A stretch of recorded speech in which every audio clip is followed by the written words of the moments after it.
We have another percent problem. Let's take a moment to read. Karen used an app to keep track of calories based on the foods and portions she entered. It told her that she consumed 2,875 calories. It also told her that this was 15% more than she should consume based on her size and activity level. And then our question, how many calories does the app think that Karen should consume? So typically when we do a percent problem, we start with the percent, and we see that here is 15%. But in this case, we definitely do not want to make this 15 over 100 because this 2,875 does not represent 15%. Instead, it represents 15% more than something.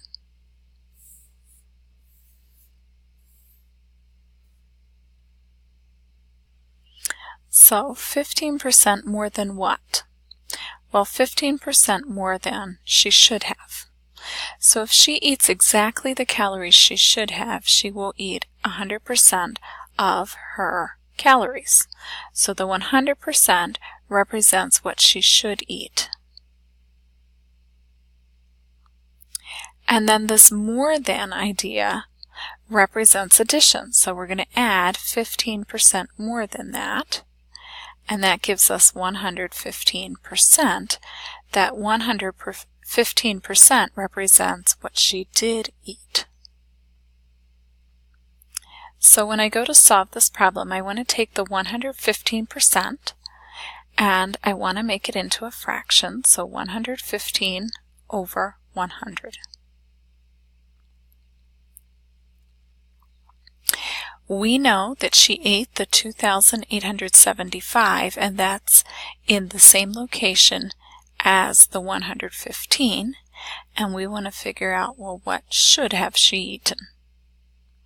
So then I can solve by cross product, so I get 115x equals, multiplying on this diagonal, 2,87500. To finish solving, I'll divide by 115.